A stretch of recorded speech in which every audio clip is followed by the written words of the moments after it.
Welcome to the Successful Life Podcast. I am your host, Corey Barrier, and I am here with Steve Holbrook. He is the CEO of Momentum Monday and also works for a company called WTG, right? WFG. Gosh, I really botched that one. No worries, man. WFG. So, can you go ahead and explain, Steve? First of all, welcome. I'm glad you're here. I'm super happy to have you on. And just tell me, a little bit about what you do and how you got to where you are. Yeah, no, I appreciate the opportunity. So, I've been running an independent broker for the last 15 years. I started at 23 years old. I was just getting out of university. I spent 4 years trying to get a business degree. Actually, not trying. I got a business degree. And it was one of those situations where my family had a family business. So, there was opportunity to go into the family business. Let's just say that.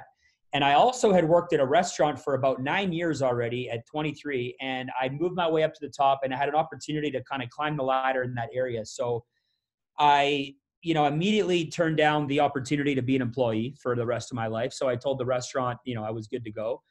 And the family business just wasn't in my heart. I mean, it was a very successful business. It had been around a long time, but the things that I were looking for, I just weren't able to find in that model. So I turned it down. And about a week later, I ended up at a meeting, no financial experience, but what I had was a dream. And I had a dream that, I really wanted to be somebody. I was sick my whole life. I was diagnosed with Crohn's disease at age 2. I was always the small kid. I got picked on a lot. I was just the underdog my whole life, never really great at anything, just spent a lot of time in the hospital. And I was looking for a platform. I was looking for an opportunity. I just wanted somebody to give me a jersey and say, you know what, man, we're not going to judge you for how you look or how young you look. We're going to give you a jersey. We're going to put you in the arena and you're going to get paid what you're worth.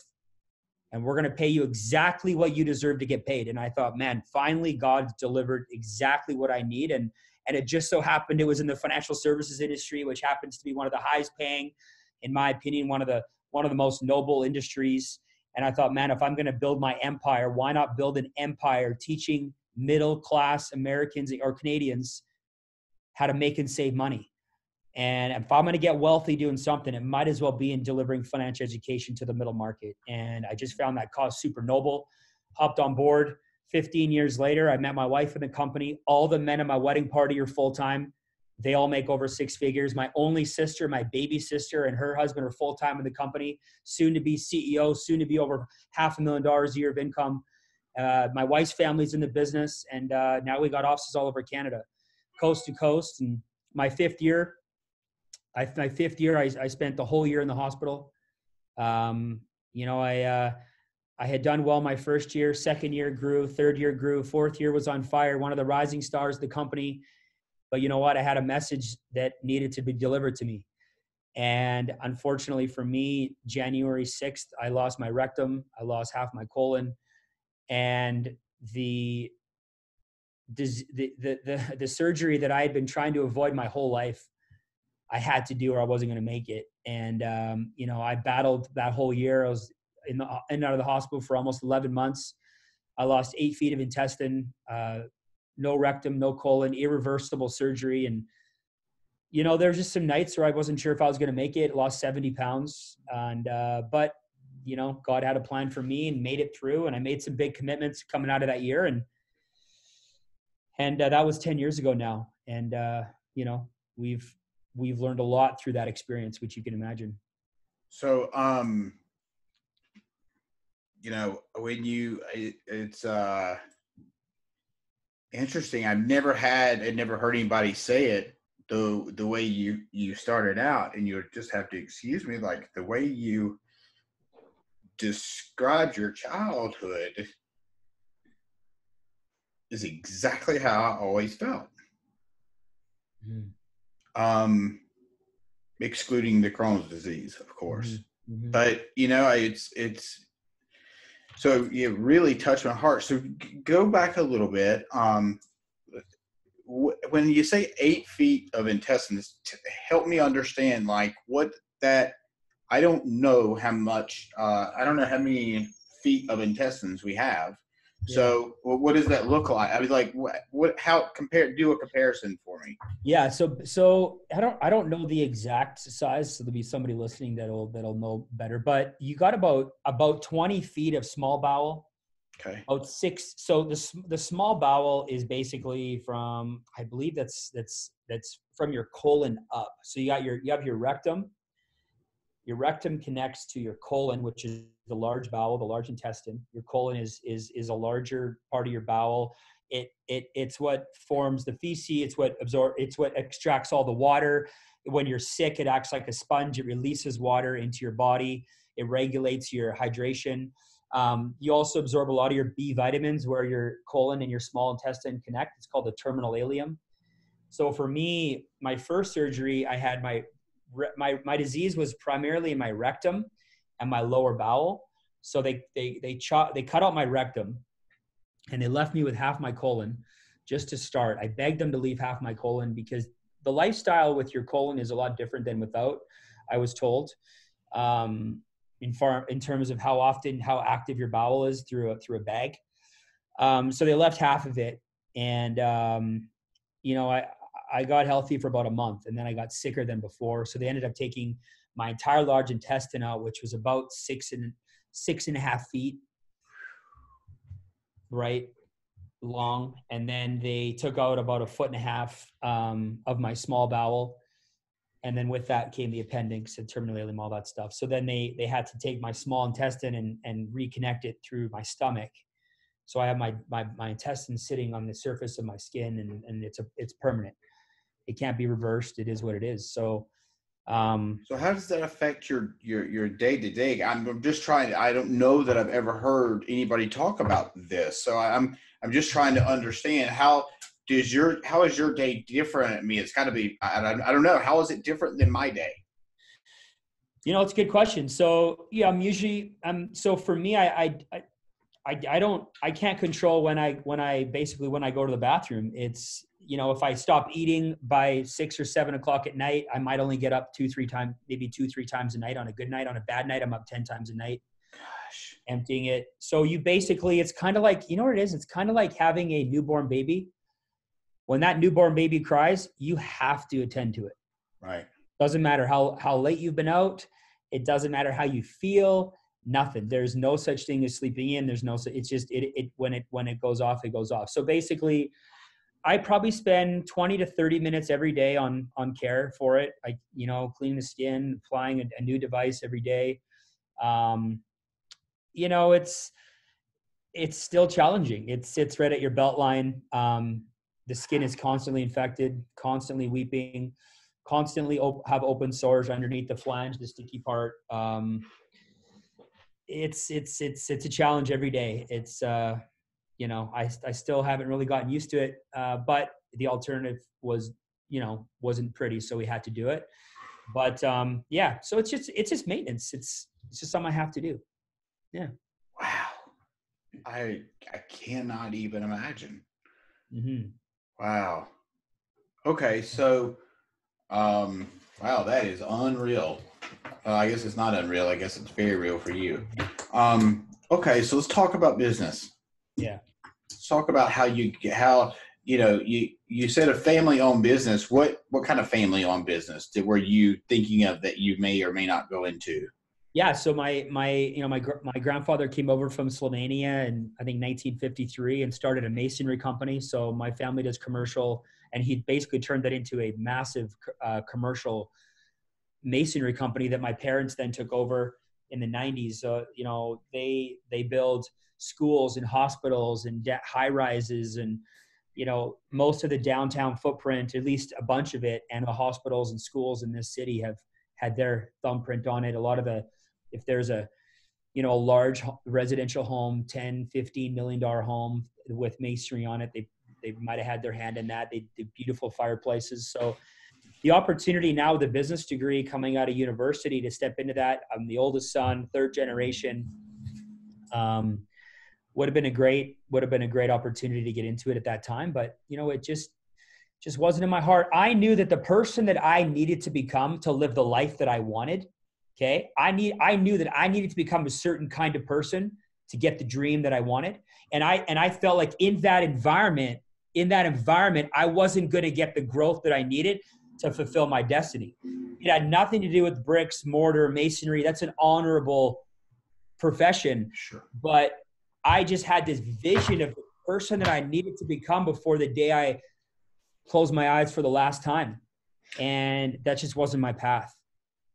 Well, I guess, and correct me if I'm wrong, but you would always feel like you still kind of work for somebody. Yeah. You know, and I don't think that obviously that was not in the cards for you. And if anybody, you know, whoever's listening is an entrepreneur, understands that once you make that leap into entrepreneurship, it's almost impossible to go back because, you know, after you've worked for yourself, and I'm not saying by any stretch that entrepreneurship is easy, because it's not. It's a hell of a lot harder than what most people think. But you would kind of be taking that on in addition to having to answer to, you know, other family and family members and work. I guess we'd be working with family too, which is a challenge in itself. Yeah. You know what? The dynamic, you're right. The dynamic, you know, wouldn't have been easy. We would have made it work, but yeah, that was definitely part of it. I had to forge my own path. You know, I had to prove to myself that I could do something. I had to prove to myself that I could sink my teeth into something. And I just feel like had I gone that path, I never really would have felt fulfilled. And, you know, Tony Robbins says progress equals happiness. And I was looking for something that I could progress at and even excel at my own pace. And I wanted a fast pace and I needed to find something different. Sure. Absolutely. Yeah, that makes total sense. And it's pretty noble of you to do that. So where is that business now? Where is my insurance business? No, the family business. What happened? Is it still? It's funny. Our office, my team, we just leased a 7-year lease on a 14,000 square foot building, 37 offices. We got close to 200 licensed agents just out of this one branch. We're one of the largest broker offices in the whole city. And it just so happens that we leased from my parents, and their family own about, 40 acres of land here close to downtown. And one of the buildings that my grandfather built, I think in 1976, we're now a tenant, one of the biggest tenants, and I'm sitting in his desk that he had made for him 40 years ago. I just got it refinished. Wow. But, I can tell you that my parents have just recently wound down the business. I think last month was their last month in business. And it's kind of the end of an era, and it's kind of an emotional time for our family, but the game of construction's changed. People want things faster for less money. People don't value quality anymore. They want it cheaper. Masonry is kind of a bit of an old school, it's just, to be honest, not a lot of people are building with it anymore, which is too bad. Yeah. And they just recently shut their business down, and they're retiring, and they got other things on the go. But end of an era. Interesting. Yeah. Wow. So you also speak at a lot of events. Tell me about that, because the reality is that's the end game for me, is that I want to progress on and speak, on stage and in front of lots of people. So how did you tell me about that? Tell me who you speak in front of and how. You said you do it pretty often. So, and I heard you speak, which was fun. By the way, you did outstanding. I didn't just say that because who you are, like you really did do a fantastic job. Thank you.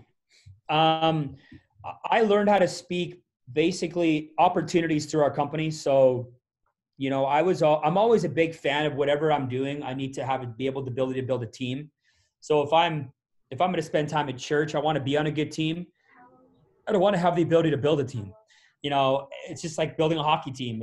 Everything that I do, like Arete, right? Oh, we're building a world-class team at Arete. I'm a part of a championship team, and we have an opportunity to recruit and make it better. So I'm a big team guy, no matter what area that we're in. So just repeat that question, bro. Well, I was just asking. So I know you speak at a lot of places. So I just wondered, like, well, yeah, where all do you speak? And yeah, I knew where I was going with it. So basically, I get opportunities in our company to grow and lead and train. So when I just started by learning how to speak in front of a room full of 4 or 5 people. Yeah. And then what I would always do is I'd always write down in the corner of the paper the biggest size of the room I've ever spoken to. So I'd write. So before the meeting starts, on my notes I'd write 10. Right? Arete, whatever that was, a couple thousand. And then you just grow. So I'm addicted to one more person in the room. So I remember speaking to a room full of 6 people once, some Monday morning meeting stuff to the team, really nervous, right? And then that room was 20. And then somebody invited me to speak in front of 100. So now at our company conventions, I speak in front of 30,000 people, two sold out arenas, simulcasting with each other, on stage, speaking in front of 2 arenas. To me, now I get a rush from it. But what I did is I used to watch YouTube videos of Ed Milet, and I would memorize every single word of his talk. And what I would do in my living room is I would have a pretend stage, and I'd literally walk back, and like I could walk like Ed walks, right? He kind of pulls his shoulders back sometimes, and he's like this, right? And I know, and I studied all of his talks. And then what happened was I started actually walking with a little bit of a limp, because he had a tumor in one of his calves that he had removed. So sometimes Ed has a little limp. So I developed a limp when I spoke. And then my team bugs me because I developed an American accent. So I have like a draw on some words, and everybody makes fun of me. But it's because I would study these YouTube videos and I would memorize every word of it until it became mine. And that's where I learned how to breathe on stage. Like, you watch, like when you see when the average person sees somebody speak, they're just absorbing the message. I'm watching how they're speaking. I'm watching their body language. I'm watching when they pause, when their jacket comes off, when they roll up their sleeve, how they're continuing to deliver a message. And because you ever see people, they get on stage and they're out of breath, right? Because they get ahead of themselves. So I've just studied people that were good at speaking until I felt like, I had that person's, the best of their game. And then I find somebody new. Wow. Yeah, it's interesting because, I think Jim Rohn is the one that talks about this. And he says, that when you go on stage and speak, so you give the same talk, or he used to give the same talk every time. Whenever it was time, whenever the time was, he would either, like you said, roll his sleeves up, say at the same time in the talk. Now, do you think it's the same way with Ed and what you've learned? Is it around the same times? I mean, Ed's evolved so much. Ed's evolved so much as a speaker. I think that he's kind of a unicorn. I mean, every time I think I have a grip on how he's delivering his message, I watch him on another video and I'm like, man, he just got to the next level. But I think in general, the best speakers in the world, you're going to find that they're going to get you thinking about the day you were born, right? So you even heard how I told my story. I brought you back to your childhood. Then they get you thinking about the day you're going to die. They talk about closing their eyes for the last moment, the last breath, and you put yourself in there. You get emotional, right? And then they're going to make you laugh somewhere in the middle. And if you can get somebody thinking about the day that they were born, if you can get them thinking about the day that they're going to die, and if you can get them, some kind of comic relief in the middle, I think you could go toe to toe with some of the best speakers in the world. Because the best speakers in the world they understand energy. And Ed and I talk about this all the time. When you're on stage and you know how to speak, you can actually roll the energy off the back of the room. And that's why it's actually harder to be an MC of an event than it is to be a speaker, because an MC has to be able to adapt with the energy. You got to be able to say, okay, guys, everybody on their feet, hands together, let's bring the energy, right? So it's all about, speaking is all about controlling the energy. Sure. And knowing when to pause, and knowing when to take a break, and knowing when to, dial it in. So it's a lot of moving parts, but you just get good by watching people speak. That's fantastic. Like, it's an art. Obviously, you have mastered it to an extent. I mean, you're like, just the example that you just gave, you knew exactly what you were going to say and when you were going to pause. Yeah. That's crazy. You're right. I absorb the message. I'm not paying attention to the breath. I will now that you said that. That's insane. Wow. Okay. So how did you meet Ed Milet? I met Ed Milet. So there was through our company, there was an auction opportunity to bid on auction items prior to heading to a golf tournament. So they posted these auction items. There was one sheet that said, spend one day with Ed Milet. It had never happened before. And I got to tell you, it's never happened again. So I was like, I got to spend some time with this guy. This was 10 years ago. I was a junior broker of the firm. Didn't even have my senior contract yet. Actually, you know what? That's a lie. I just became a senior broker of the firm. I was new senior broker. I just had my own agency.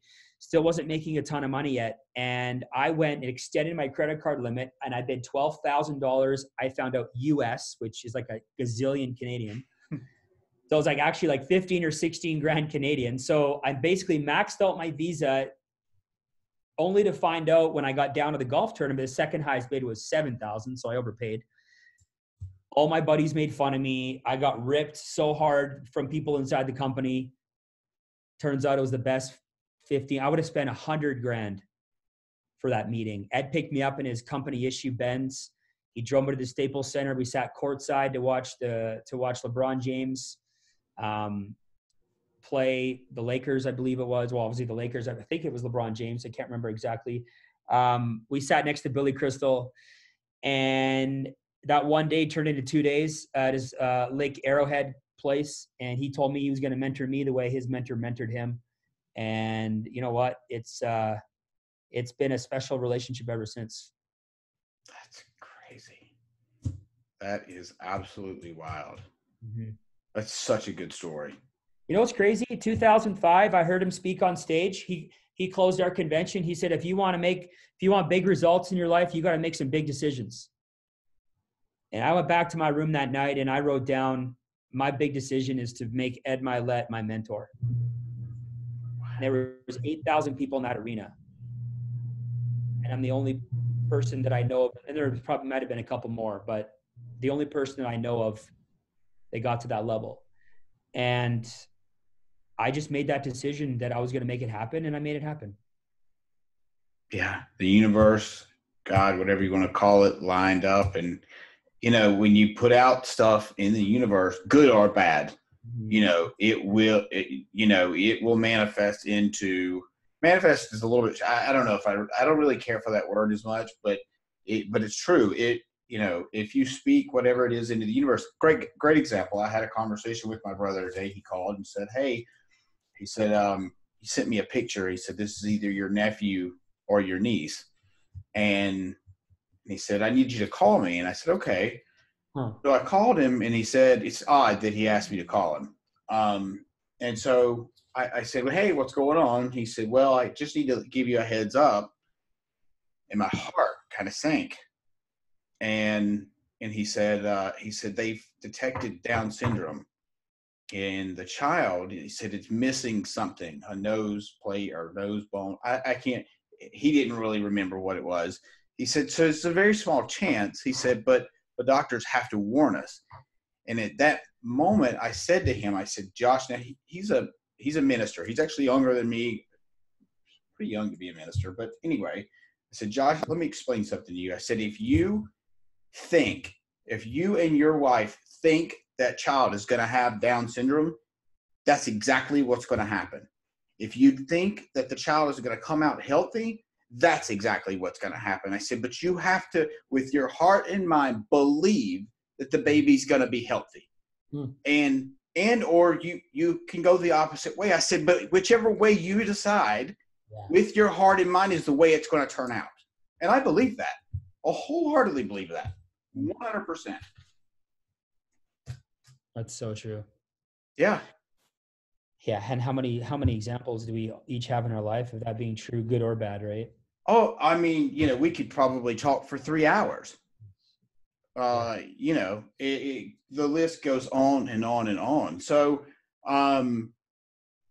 anyway, well, look, I guess let's wrap up with, you know, what advice would you give a younger guy out there or girl that's, you know, struggling in business that wants to get into maybe even the insurance world? Because I would think at this point, it would be really hard. This is just my outside looking in. I would think it'd be really hard to get into the insurance world and be successful, because I feel like it's, my guess would be it'd be oversaturated, but I don't know. Mm-hmm. You know, that's a super interesting point. And you know what? I think there's probably a lot of people that think that, but I got to tell you, the average age of a person in my industry doing what I do is 61. What? And they're all thinking about retirement. And the ones that aren't retiring, guess who they're targeting? They're targeting the wealthy. So you have this mass amount of people that are getting underserved.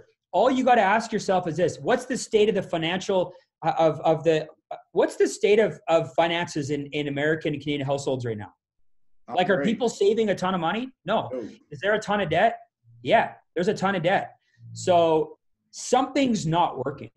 So the establishment, the way things were done the last 20, 30 years, 100%, it's broken. The opportunity to get into the insurance industry and to just service the wealthy and to leave the middle market behind and to continue to screw, North Americans, that opportunity, that window is coming to an end, because what needs to change now is there needs to be a movement to the middle market. We have to get financial education to the masses. So the way we're building our company, this thing is so wide open. It's not even funny. It's a couple $100 to get a license. I mean, there's opportunity to make multiple 7 figures serving the middle market. But back to your question about what advice would I give any young entrepreneur? Like, just be careful that you don't mistake you don't turn a bad day into a bad life or a bad business or just don't overcook it. Okay. It's going to be harder than you think it's going to be. I don't care what you're trying to do. It's going to be harder than you think it's going to be, because you can't anticipate the person that you have to become to accomplish that next mission. Okay. But if you take quitting off the table, if quitting no longer becomes even an option, then it's just a matter of time. That is like, if when I got married, quitting was an option, like until death do us part, or if it gets hard. Like, if there's a door that's open, you're going to take it, because it's going to get hard. You're going to think about quitting 100 times. And at some point you're going to back out if it's an option. So if you're sold out to your business and it inspires you and you got a vision for it, you got to it's going to get harder than it is right now, but it's going to be so much better than you think it's going to be on the other end. So just anticipate it, and just remember, it's a bad day. Okay. It's not a bad life. So just keep things in perspective. Take a breath. You're going to be fine.